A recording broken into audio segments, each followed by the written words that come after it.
You're watching Past the Wire TV.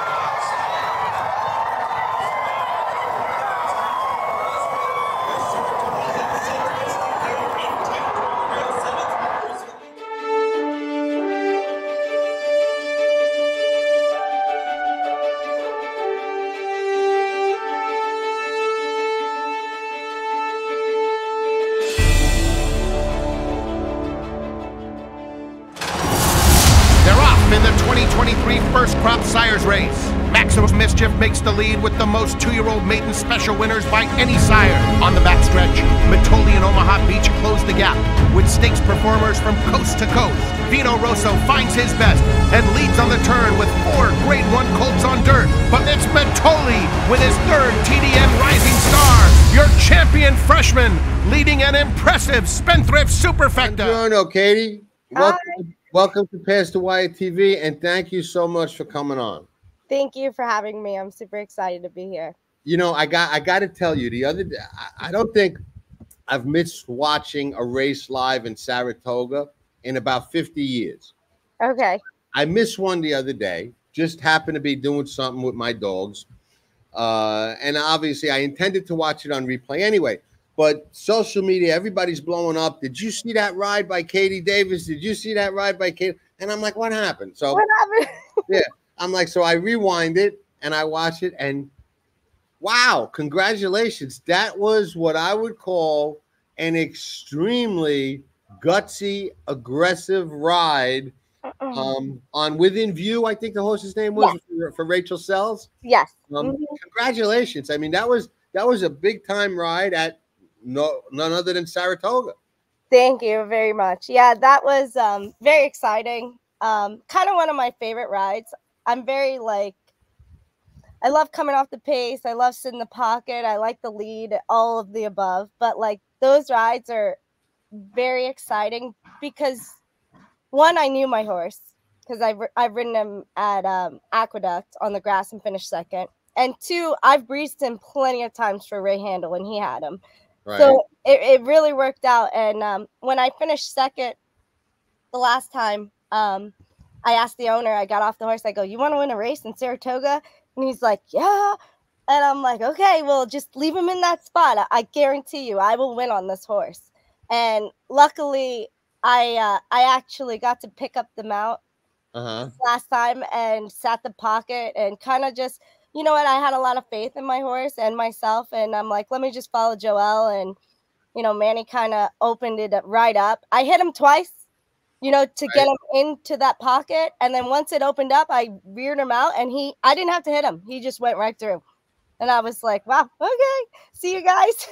let me ask you something, because as you know, a fan, a student of the game, a bettor, we don't have the perspective that you have of actually sitting on a horse and riding in a race. It's so different for you. Are there some horses that when that happens and you kind of urge them to go through, just don't have the guts or just won't do it? Very, very true. You get a lot of, you get more than you think sometimes. And it sucks because if you don't get in that hole, Manny was trying to close it, but I was already there. And if you don't get in, it could get very dangerous. Right. So, me as a rider and, competing against all these men and, at a high level, I'm going for it, right. And if I got horse, you better hope I don't have horse to get in there. Because if I have horse, I'm there. So, you do have to have the horse to be able to ride races like that. Yeah, and I don't get them very often, and so when I do, it's I can do it. Just give me a little bit of horse. Right.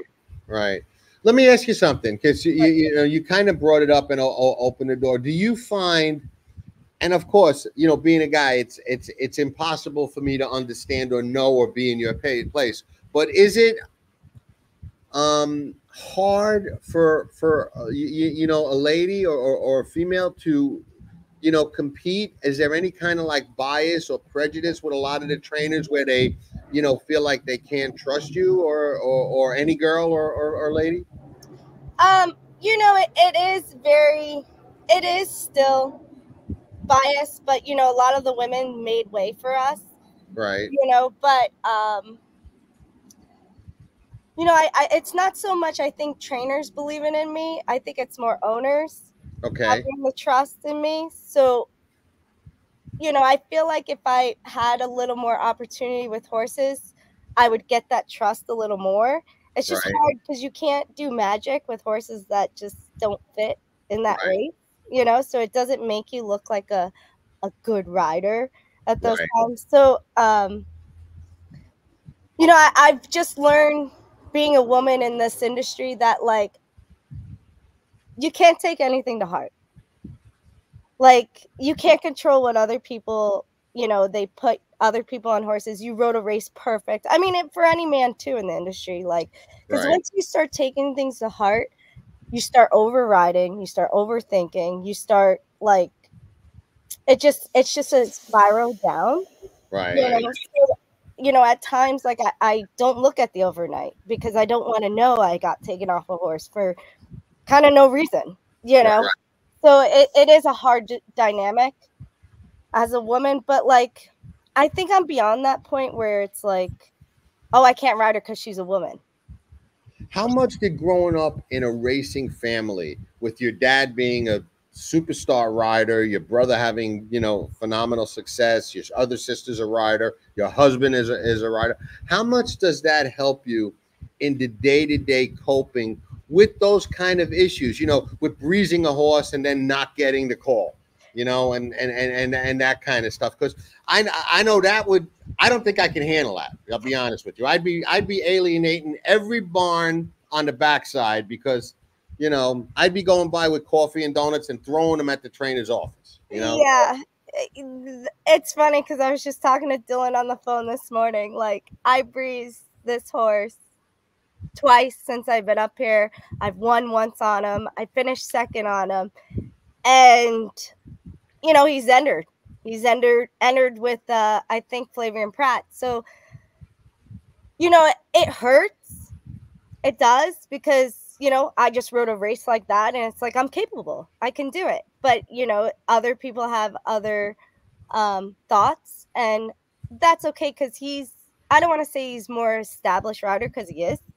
You know, and it's just it's hard. It's hard to sink it in. And like I tell my agent, don't tell me the horse is entered. Like, I don't want to know. Like, everybody's different. I can look at the program and I'm like, oh, I rode this horse. How come I'm not on it? But the race is about to start. So I'm like, maybe he won't ride a good race, you know, and I could get him back. Like, that's how my mind works. You have to, as a rider, you have to learn what eases your mind. Yeah, that's probably about as positive a way to look at it is, you know, if this person doesn't do any better, then, you know, I could get the horse back. But I still have to think it's got to be extremely frustrating. And you see it happen all the way up to the Derby. You've got you know, a good, competent rider riding a horse for the Derby, you know, doing well in the preps, and then, you know, some big name rider or top rider is open for the Derby, or their horse doesn't get in or scratches and you get bumped off. I mean, there's really no loyalty in when it comes to that. There really isn't. And you know what I always say? It always comes down to your ego. Right. Like, this is a very ego industry. And if you're going to let it, you know, destroy you, you know, it will. I'm sure. Now, you grew up in a racing family. Your dad, like I said, superstar of a rider. I remember I was going to the track in New York every day when your dad first showed up on the scene, and nobody knew who he was. Oh, from Idaho? Huh? Yeah, from Idaho. Right. There was this guy from Idaho come to Aqueduct to ride, but he established himself relatively quickly, and I was also there when he went through that perennial milestone slump. No, I'm not going to bring that up. Oh, okay. We're not even going to talk about that. But I think it was at Gulfstream Park, and I want to say he was 2,999 wins. And you know how sometimes riders, when they get to that level, they just for whatever reason, he's boxed in.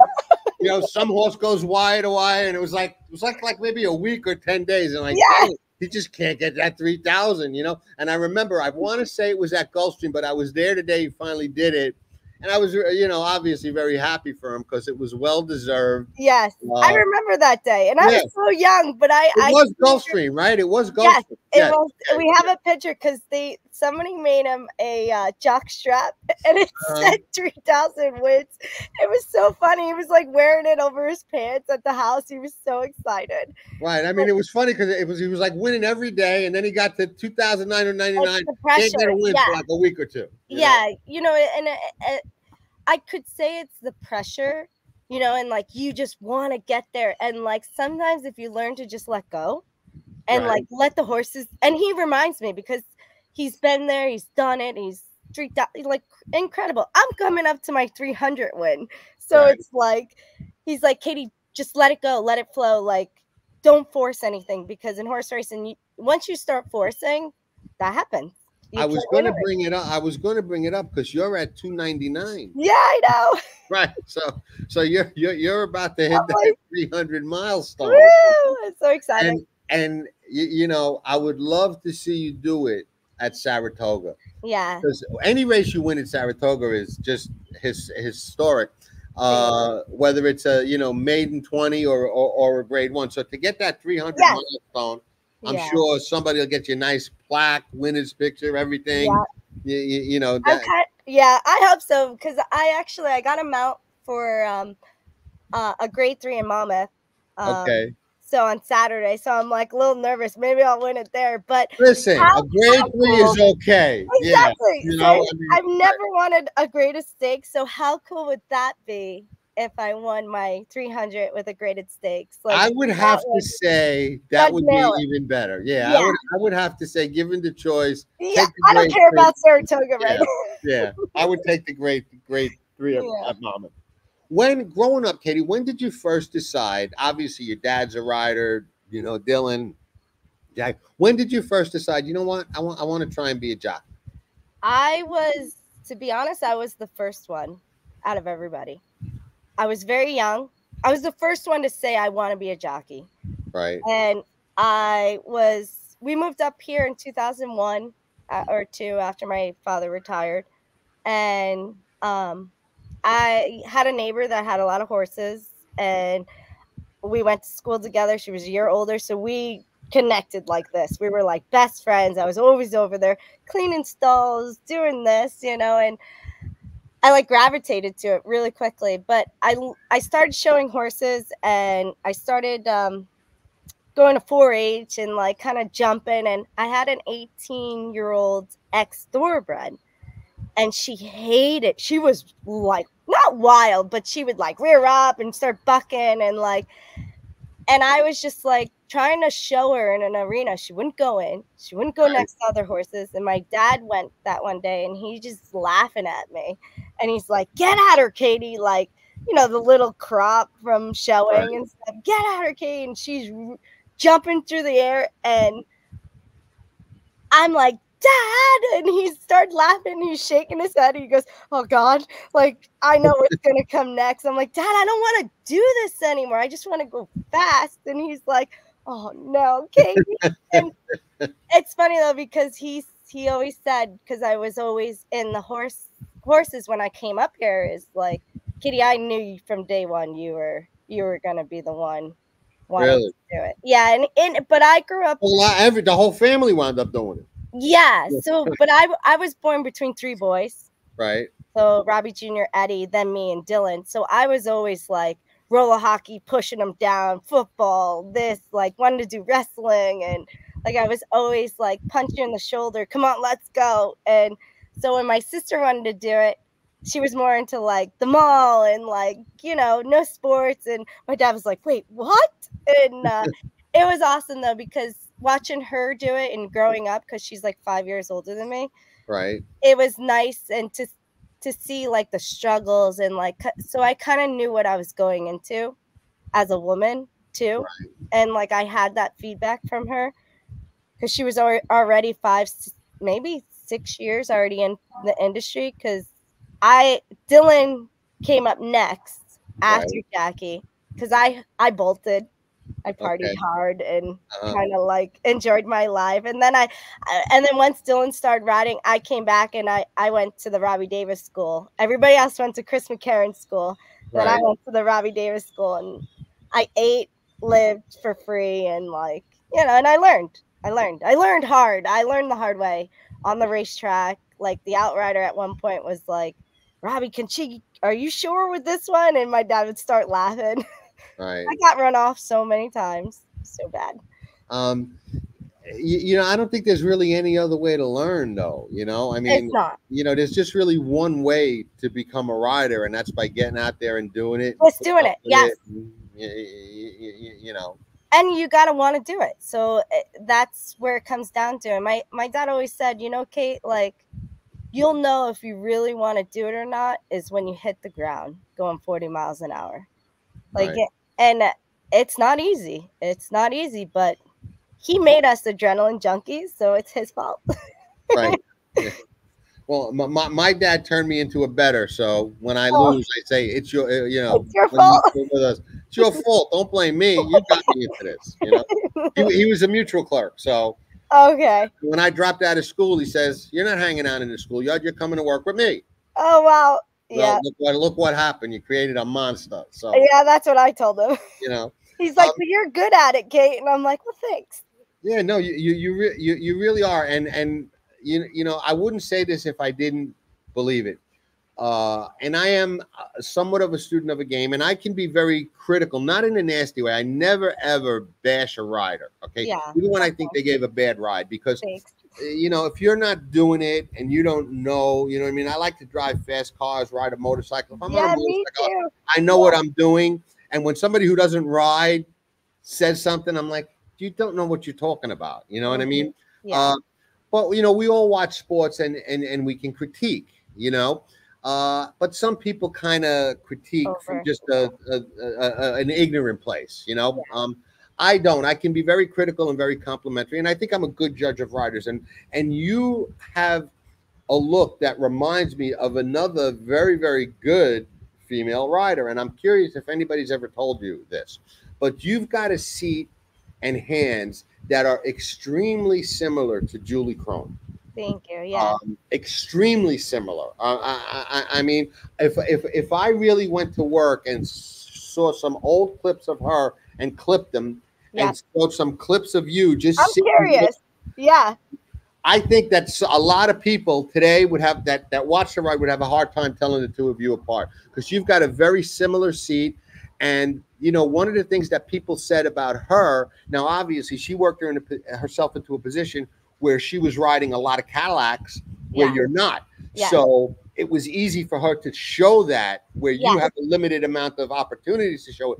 But horses respond to you. You've got that touch where, like you said, you only had to hit within view twice, and you know, the response was there. She was the same way. She had those hands that when she kind of, you know, flung those reins and said go, horses responded to her. And that's a touch that I don't think you can teach. I think it's either there or it isn't. I think you're right. I do. And you know what? I think. Has anyone ever told you that and said you do kind of look like her on a horse? Yeah, Barkley Tag. A couple of people. Okay. Barkley, he goes, you remind me of Julie Crone. And I started laughing. He goes, you're going to be just like her one day. And he goes, no, you just be Katie Davis. And I'm like, oh, you're so sweet. I love it. I'm going to tell you why more people don't tell you that. Because there's not a lot of people in the game today that were around watching her ride on a daily basis like I was. You know what I mean? Like, I'm getting old. I remember I'm at the point where I see horses where I remember other horses with the same name twice. Oh, no. You know what I mean? Like two back, you know? I get you. Right. That's when you know you're really old. You're like, wait, I remember the old engine one, and I remember the engine one after that. Now there's another one, you know?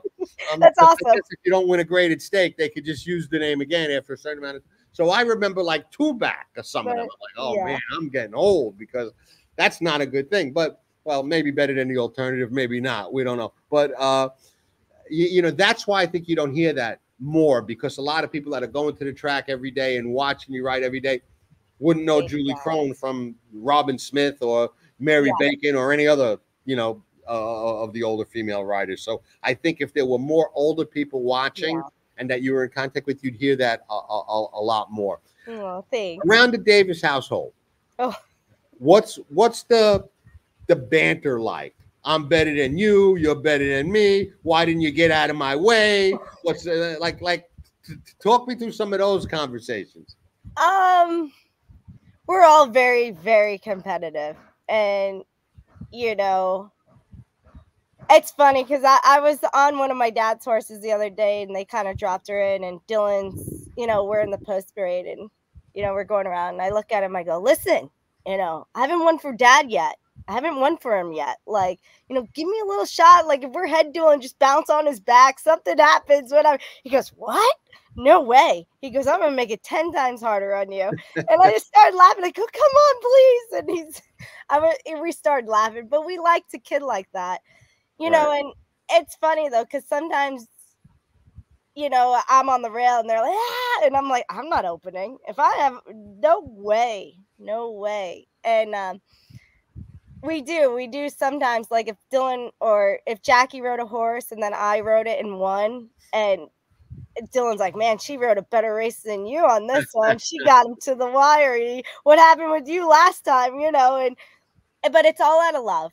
It's all like to make us better riders, but we pick on each other kind of hard, like where sometimes Trevor, not that Trevor doesn't know how to handle it, but it's kind of like he doesn't understand that dynamic. Family dynamic, right? Yeah, because growing up, we used to pick on each other, and then like 5-10 minutes later, we're best friends, Right. Or we could be really hard, like, dude, what were you thinking out there? Are you kidding me? That was a terrible ride, like you gotta do this, like, and I'm not telling you to, steer you wrong, but like that was just awful. My dad too. He's like, but it's, and you're at the point like, shut up. Like, you don't know what you're talking about. Meanwhile, we do know what we're talking about, Absolutely. Now, you're married to a rider. You grew up in a rider family. You went through something, I don't remember, a year or two ago, whatever, where there was some ridiculous rule which was intended to avoid conflicts of interest. And I get that. Yeah. But here's the thing that I found humorous about that situation. Okay. And obviously, none of us who are in the game want conflicts of interest. But racing in itself is a conflict of interest. And hear me out. There's boyfriends, girlfriends, cousins, brothers, sisters, everybody competing against each other. So I was thinking about this morning when I knew we were going to talk. Okay. We're going to call it the All in the Family, like the old TV show, Grade 1 Stakes. Okay. Yeah. You've got a mount. Okay. Yeah. Jackie's got a mount. Dylan's got a mount, but none of you are riding for your dad, who's got a horse in the race with another rider on it. Yeah. Okay. Jose's got a mount. Irad's got a mount. Linda Rice has got a horse in the race, but neither one of them are riding it. Okay. Yeah. Adam Rice has a horse in the race. Yeah. Neither one of them are riding it. Yeah. Okay. Gail Rice owns a horse in the race. Neither one of them are riding it. Okay. Yeah. So how do you stop a conflict of interest in a sport that is so close knit and so intertwined? And that's just stuff that we know about. We don't know what groom is dating what foreman, who's dating what assistant trainer, who slept over whose house last night. You know what I mean? And there's another rule where if you're sharing the same house, you're gonna have to be coupled. Right. It's just wild. Yeah. How do you police that? You can't. I mean, it all comes down to the stewards. Right. And that's what I said. I've signed. Okay, we were engaged. We lived together. You didn't couple us then. I said, because I signed a piece of paper, you're going to couple us? Like, no. You're the stewards. There's like 3 or 4 of them up there. That's your job. You need to police it. And if you think we are doing something wrong, blood, not blood, family, girlfriend, boyfriend, if you think there's something wrong, you need to pull it aside, and that's your job. I'm so glad you said that, because to me, I did a whole article or a show. I remember if it was an article or a show on that when the whip rule came out. Yeah. And I said, there's no need for a crop rule. There's always been a crop rule. You've never been allowed to abuse or overly use the crop in a race. Oh, so man, I know where stewards, you're going with this. stewards, do your job. You Yeah. don't need a rule saying you could only hit 5 strikes. Sometimes you could need 5. Sometimes you could need 4. Sometimes you could need 8. If a jockey is abusing a horse or improperly using the crop, the stewards have always had the authority and the power to Yes. pull that rider in and take the appropriate action. What do you need this ridiculous rule that could put somebody in danger or make somebody be worrying about, oh no, did I hit 4 or 5 times and lose a race or cause an incident because they're worried about some stupid rule that technically has always been in effect? Yeah, that you got a great point. You do, because you know, as a horseman in general and being up in there and like you've been on the track, like there's no need to beat a horse that's finishing 5th and like double hitting them and just like wailing on them. If you're head dueling and you're gonna get up there, like it should have been regulated before we got to that rule. Yeah, you're right. You're right. The stewards have always had the power and still have the power to do that. And yes, there are some riders we see do things with the crop, hit a horse in the head, hit a horse that should. I lose it. Right, and they should be punished. In my opinion, there should be 0 tolerance. You do something like that, you're gone. You're done. You don't belong with animals. And I do agree. Especially you see sometimes in the morning and like I lose it on people like that. And I'm like, dude, like it's not even worth it at that point. If he doesn't want to go train, take him home. Like, it's not. I agree. We've seen videos of people doing stuff and that have gone viral. But my take is that's a minority of people. It's easy enough to weed them out. Yeah, it is. Police that without changing this ridiculous rule and without doing what they did with you. Because when they first announced that, I remember I was thinking about it and I was like, well, how can they penalize Trevor and Katie and Jose and Irad could ride in the same race? They're brothers. They grew up, they lived together. They're sharing a house in Saratoga that year, and they can ride together. Yeah. Sometimes brothers are closer than husbands and wives. Well, I mean, it doesn't make sense. Water. It's just normal. Blood's thicker than water. I ride with my brother and stuff, like and it's just I could sign a piece of paper and get a divorce tomorrow, and it means nothing. Right. It's just it blew my mind. So when it was all about, like when it came all about and stuff, and then I got pregnant and they were like, oh, she's done. She's like not coming back, basically. And I turned around and I said straight to their faces, I said, you better change this rule because I am coming back. Like and it took them about 2 years almost, but well, at least they did. So well, you know what? And I fought the rule not just for me, but the next woman behind me or the man or absolutely, of course. It's not even just about me. What I do is for the next person behind me to make it fair. Yeah, no, 100%. And if they were going to do it with husband and wives, I said, okay, then you got to do it across the board. Yeah. You got to do it with everybody. You can't just single out husbands and wives. There are all kinds of relationships. Mothers and daughters, you know what I mean? Well, and then Dylan can't ride for Robbie, I mean, and Katie's in the race, they all got to be coupled, it's like, but when it came down to it, it was the rule only applied to certain people. Right. Well, that's the problem with some rules and some jurisdictions. Sad. It was really sad. Let me ask you this, because you seem like a very honest and outspoken person, and I think I could ask you this and get a straight answer. Are you sometimes frustrated, as the fans are, with, I don't want to say bad rulings by the stewards, but inconsistencies where you see something happen on the racetrack that results in a DQ or doesn't result in a DQ, and then you see something worse or less that has the exact opposite ruling, and you're sitting there saying, well, what am I allowed or not allowed to do and why? Because I see a lot of things that I'm saying, this is not about whether they were right or wrong. This is about it not being consistent with the ruling they made last Thursday. This foul was worse. They left the horse alone. That foul was less. They took the horse down. What are we supposed to do? What's the take from you and from riders in general on that? So last year we actually, it got kind of like, you're gonna have unfairness. You're gonna have it. And last year we had a conversation. We all got together and we all had a conversation, and we put it out there as riders. We know, you're fair with some people and unfair with others. And we called everybody out. And this year, and then throughout the winter, a lot of things were unfair, and and they ended up changing a lot of the stewards and stuff. So I think they're under a microscope right now. So that's why we're seeing a lot of more inquiries. And it's good. It should be. And I agree. I got 7 days last year, but I didn't drop anybody, thank God. But somebody else dropped somebody and they got 5. Right. That's not fair. No. How is that fair? That is not fair. No, and it's sad though, because sometimes as a rider and you're not this established rider, you really can't say much and you can't talk back, because then it's like, well, then I'm going to give you 2 weeks. Right.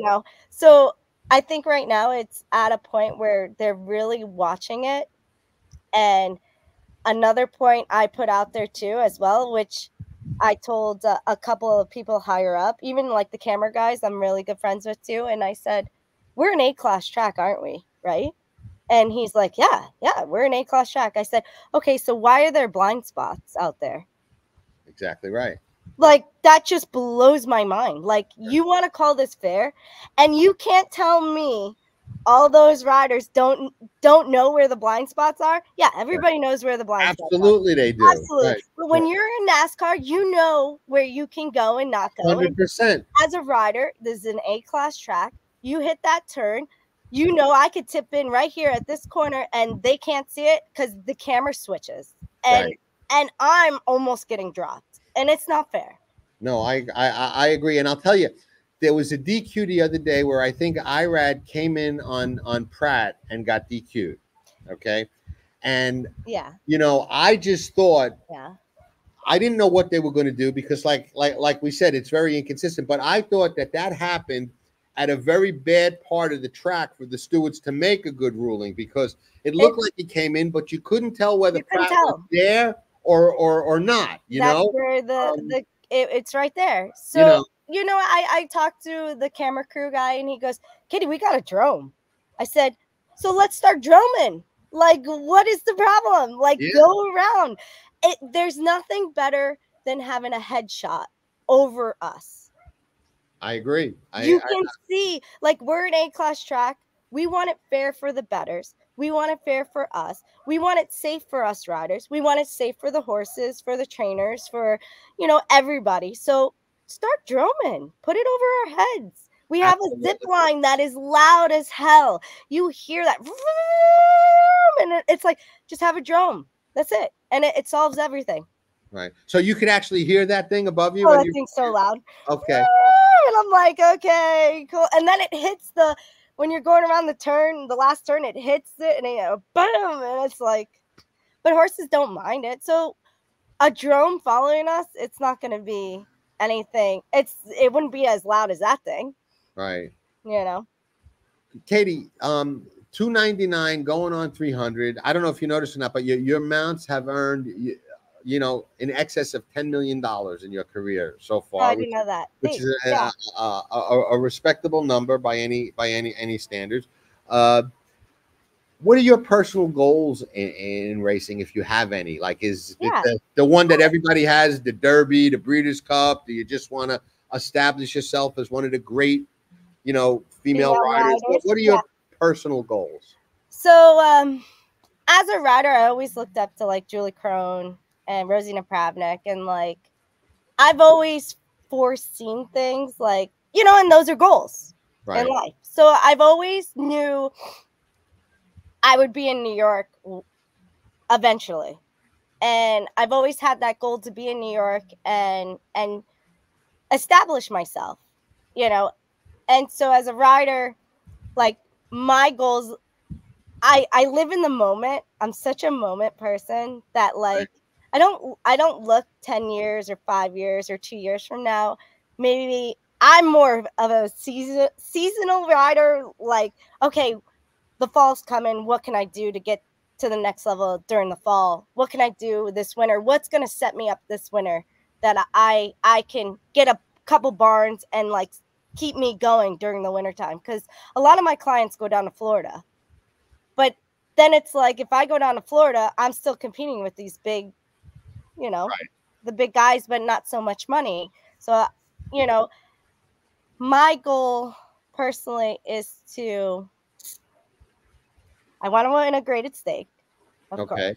You know, it'd be nice to go to Keeneland. I want to do that. Okay. You know, and I told my agent, I said, I don't care if I'm 100 to 1. Like, I just want to go ride Keeneland. You know, and everybody has big goals to, like, be in the Kentucky Derby, be in the Belmont. Like, I don't get my hopes up to be there, because if I don't make it, I don't want to be disappointed in myself. So I set little goals, and I'm like, okay, I want to win my first graded stakes this year. I'm going to do it. I got a shot this Saturday, and I'm like, you know, I've been bruising the horse 3-4 times. So that's my goal. Like, I'm very in the moment, setting little goals. And if I nail them, I'm proud of myself. That's great. That's great. And I hope you do win that race Saturday. And if you do, we're going to give you an enormous shout out and do a little special video for that. But well, let's close with this. You're married to a rider also, Trevor. How supportive of you is Trevor? Is it a help being married to him? And him being a rider too, because he understands the lifestyle and the hours and, you know, the sacrifices. You know, it's. And he's the son of a rider too, so he's. You know, Mike was a led Delaware Park forever. You know. Yes. So, you know, it's hard to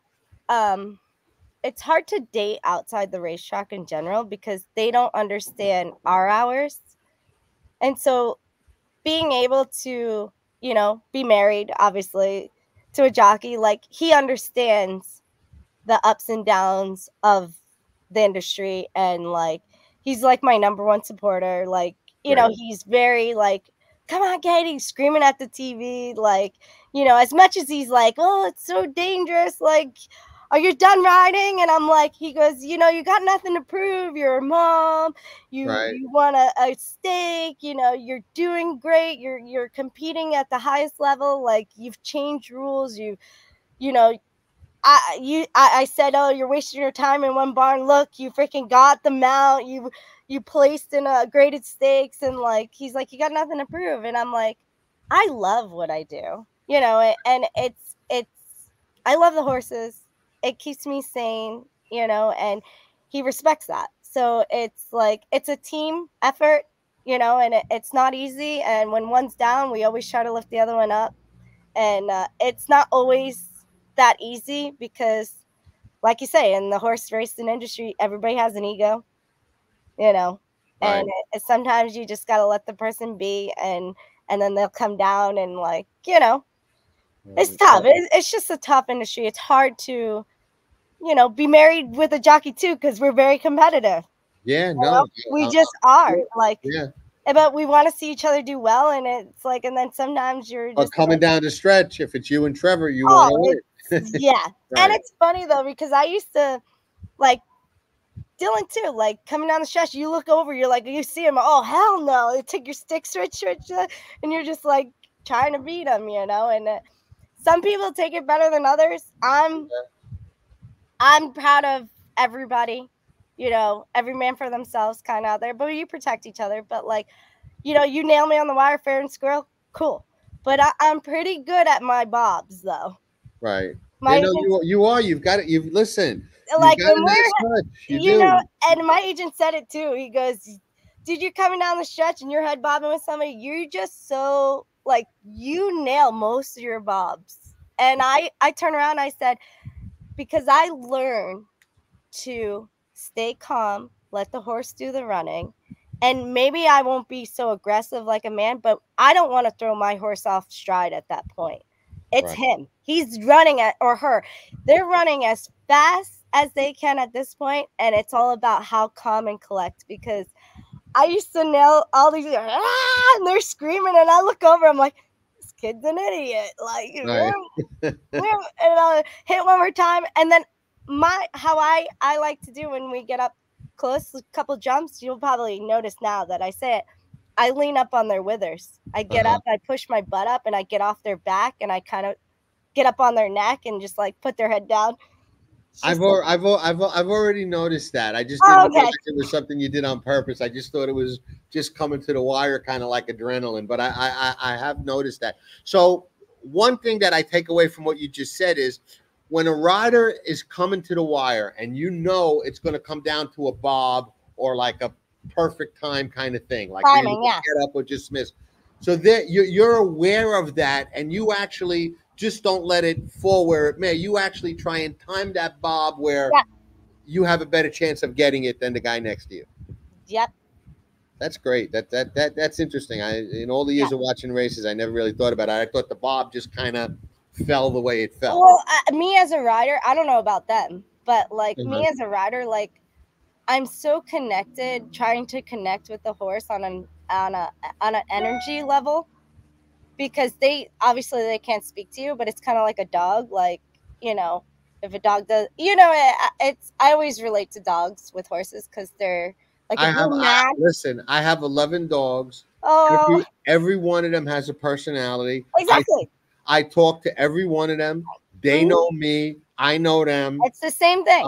Like if you're mad, they're going to be like, you know, a horse, if they know you're mad, they feel your energy. Well, you want to know what happens when you have 11? If I'm mad, they all want to know, are you mad at me? No, good. Yeah, exactly. So, you know, it's like just giving the horse the confidence and like trusting them and like feeling them and knowing that they're running underneath you very smoothly and they're super relaxed. Like that's my goal. Right. Just giving, you know, and that's, you know, I never look at my odds ever. You know, because I always tell trainers, I was like, horses can't read odds. I can't either. Right. You know, like, and I give every horse an opportunity. If they're good enough, they'll be there. If not, you know, that's okay. We'll live to fight another day. The definition of an excellent rider is a rider that puts every horse they ride in the best position they can to win the race. If they've got it, they've got it. If they don't have the gas in the tank, there's nothing you can do that's going to put it there. You just protect them, and you know, maybe they'll go into an easier class, and hopefully you get the ride back. You know, absolutely. Katie, you know, you're making a name for yourself. You handle yourself very well, and you know, you're riding in the toughest colony at the toughest meet in the world, and you're holding your own, and that in and of itself is commendable. And you know, we give you a huge shout out for that. That in of itself, winning races at Saratoga and being on the board and producing a ride like you did the other day at Saratoga that got everybody's attention. I hope so. Yeah, that in and of itself is an accomplishment. So congratulations. Thank you. That. All the best. 300 and more coming. Thank you. That graded stake, we're going to be rooting for you big on Saturday. But if it ain't Saturday, it'll be the next Saturday or the Saturday after that. It's going to come. There you go. So just no pressure. You know what?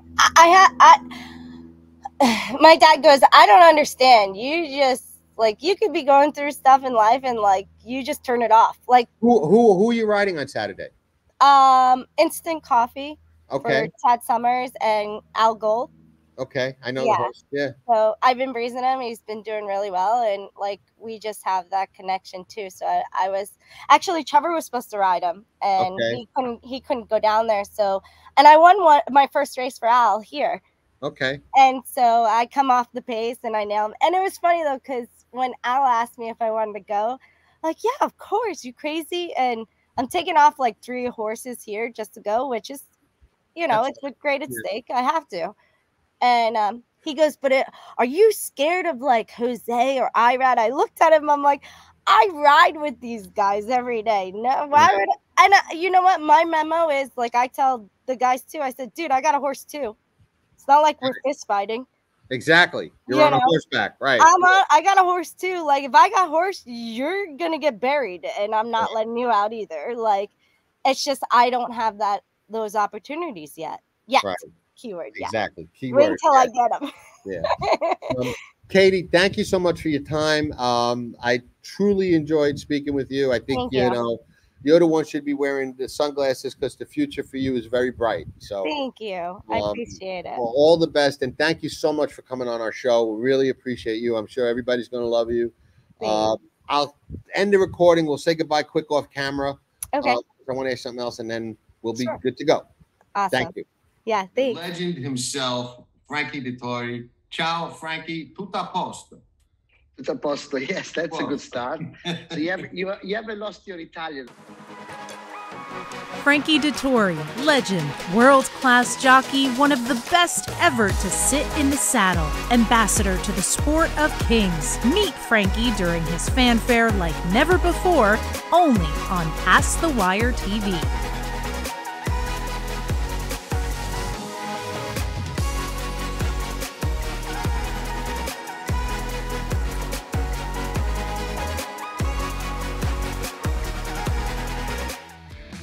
Tracking trips from Past the Wire and the Pick Six King, Jon Stettin. As your handicapping partner, Jon is your second set of eyes on the past performances, replays, numbers, trips, and more, helping you find the angles and plays others miss. Each week you get expert analysis, smarter ways to press your opinions, and the keys to cashing bigger tickets. Tracking trips from Past the Wire. Give yourself an edge and partner with a pro. Get a second set of trained, experienced eyes. Join today. Membership has its benefits.